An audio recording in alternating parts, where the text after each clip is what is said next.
اچھا، آپ ابھی تک مفاہمت اور مذاکرات کے حامی ہیں یا نہیں ہیں؟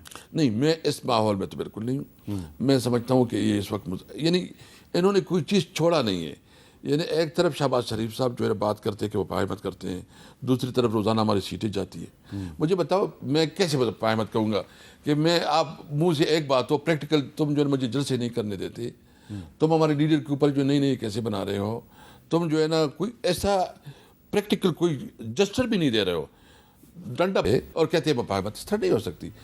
دیکھیں سب سے پہلے بات یہ ہے کہ ہم اس وقت جو جس صورتحال میں ہیں، ہمارا مینڈیٹ چوری ہوا ہے. ہمارا مطالبہ ہے کہ ہماری مینڈیٹ پہ جو ڈاکہ ڈالا گیا ہے ہمارے مینڈیٹ کو واپس کیا جائے.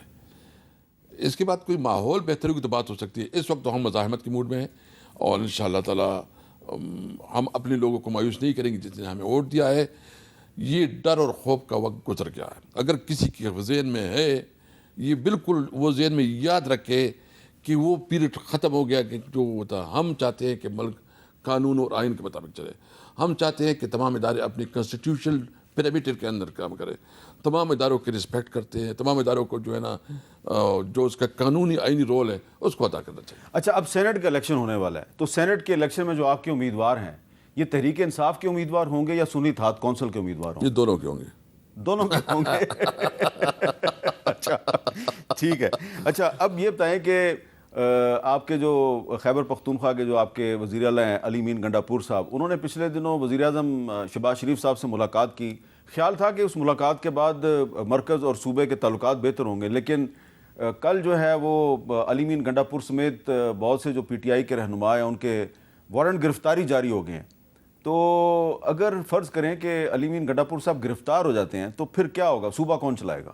دیکھیں یہی بات ہے نا، یہ بھی خود آپ نے بات کی ہے. پریکٹیکلی وہ ایک کام کرتے ہیں، منہ سے دوسری بات کرتے ہیں. دیکھیں علی امین کیونکہ وارنٹ گرفتاری پنڈی سے جاری ہوئے ہیں. پنڈی سے جاری ہوئی ہے اور اس کے خلاف تو ہم متعلقہ عدالت پہ چلے جائیں گے، وہ تو کوئی پرابلم نہیں ہے. اور انہوں نے ایک گڈ جسٹر دکھایا. پرائم منسٹر سے ملے، بینگ اے چیف منسٹر ایک عہدے کی تقاضا ہے کہ وہ اپنے صوبے کی جو مفادات ہے اس کے لیے بات کرے اور یہ ضروری تھا. اور ہم سمجھتے ہیں کہ وہ پالیٹکس اور جو پرائم منسٹر وہ کا یہ الگ الگ ہے. تو یہ جو ہے نا ڈبل سٹینڈرڈ ہے اور حکومت کو خود سمجھ نہیں آ رہی کہ وہ کیا کر رہے ہیں.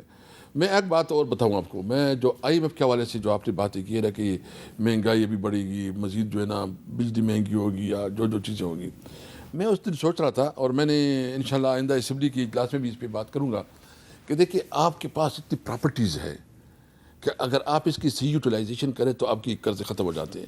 یعنی یہ ایک اسلام آباد کلب کو آپ لے لیں.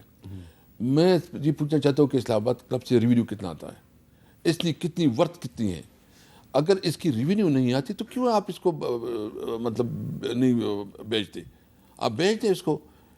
آپ کے پاس اسلام آباد میں اتنے سیکٹر بن سکتے ہیں، کم از کم 10-12 مزید سیکٹر بن سکتے ہیں. زمین پڑی ہوئی ہے اسلام آباد میں، مزید بنائیں. اچھا، آپ جو کہہ رہے ہیں اسلام آباد کلب کی جو فالتو زمین ہے، جی یا جو آپ کہہ رہے ہیں کہ جو گولف کورس ہے اس کی زمین پر قبضہ؟ سب کچھ دیکھو، یہ تو ایلیٹ کے لیے بنا ہوا ہے نا. ایک عام آدمی سے کیا فائدہ لے رہے ہیں اسے؟ ایک غریب ملک ہے، قرض میں جکڑا ہوا ہے. یعنی آپ کی کمشنر ہاؤسز، آپ کی ڈی اے جیز اور جو منسٹر کی ہاؤسز اور جو ان سب کو اس کے اوپر ایک قانون بنائے. اس کو جو ہے نا اس کی ٹھیک ہے جو اس کی پریویلیج جو اس میں وہ بنا کرے، لیکن یہ چیزیں جو ہے نا ریلوے کے پاس بہت زمینیں ہیں، یہ سب آپ اس کی وہ کریں. ہم کر رہے تھے، ہم نے ٹاسک دیا ہوا تھا ڈاکٹر عشرت صاحب کے ساتھ، عشرت العباد. اس کو ٹاسک دیا ہوا تھا، اس نے سب کچھ وہ کمپلیٹ کیا ہوا تھا، کلیکٹ کی ہوئی تھی. ہماری حکومت چلی گئی اور ہمارے پاس وہ 2/3 میجارٹی بھی نہیں تھی. وہ میجارٹی بھی ہمارے پاس اس وقت ان کے پاس تو ہے. سب سے پہلے آئی ایم ایف کے پاس جانے سے پہلے سب سے ضروری ہے کہ ہمارے پاس ریلوے کے، ہمارے پاس. تو اگر آپ دوبارہ پاور میں آ گئے تو آپ سب سے پہلے اسلام آباد کلب کی جو زمین ہے وہ ان سے چھین کے بیچ دیں گے؟ تمام، صرف اسلام آباد کلب نہیں، یہ جم خانے ہو گئے، یہ جو لاہور جم خانہ بھی گیا، سارے کراچی جم خانہ بھی گیا. آپ کے لوگ بھوک کے دیکھیں. آپ ان سب کو اپنے خلاف تو نہیں کر رہے؟ نہیں، میں صرف سمجھتا ہوں نا، یہ میری رائے ہے، میں پارٹی کی بات نہیں کرتا، میری ذاتی رائے ہے. میں سمجھتا ہوں کہ آپ اس کو تعلیم پہ خرچ کریں، میں سمجھتا ہوں کہ آپ اس کو ہیلتھ پہ خرچ کریں، اس کو آپ خرچ کریں اپنے نوجوانوں کو روزگار کے لیے خرچ کریں. آپ اس کو خرچ کریں ایگریکلچر پہ، فارمر پہ وہ دے دیں تاکہ آپ کی جو ہے نا ملک اٹھے. اچھا، اتنی بڑی بڑی محلات بنائے ہوئے ہیں، بھائی جان آپ جو ہے نا در بدر کی کبھی IMF سے، کبھی ورلڈ بینک سے، کبھی چائنا سے پیسے مانگتے ہو، بیکاری بنی ہوئی ہو، تو اپنی چیزوں ریٹ بھی کتنی زمینیں، میں سمجھتا ہوں کہ یہ ایئر بور ڈالر آپ کے پاس آ جائیں گے، آپ کے قرضے بھی ختم ہو جائیں گے. یہ میں پریکٹیکل بات کر سکتا ہوں. اچھا اب یہ بتائیں کہ میری انفارمیشن ہے کہ آج کل آپ کوئی ایک بل ڈرافٹ کر رہے ہیں، الیکشن کمیشن آف پاکستان میں اسٹرکچرل چینجز کے لیے آپ نے ایک بل بنایا ہے، تو یہ بل کی کچھ تفصیل بتائیں، اور یہ بل اگر آپ بنا لیں گے تو پھر یہ منظور کیسے ہوگا؟ دیکھیں ہم تو بنا لیں گے نا. ہم دیکھیں اس میں جو مین نقطہ ہے کہ جب ایک بن جاتا ہے 5 سال کے لیے، اس کے اوپر پریشر بھی ہوتا ہے، وہ جس طرح چیزیں چلتی ہے اور اس کا ایک مائنڈ بن جاتا ہے. بل میں بیسیکلی ایک امینڈمنٹ ہے کہ جو 5 ممبر ہوتے ہیں الیکشن کمیشن کے، یہ چیئرمین شپ بائی روٹیشن اس کے ساتھ ہوگی. بائی روٹیشن 1 سال کے لیے جو ہے نا ایک وہ چیئرمین ہوگا، دوسری سال کے لیے دوسرا، تاکہ نظام بھی چلے اور مطلب ادارہ مضبوط ہو، نہ کہ انڈیویجول.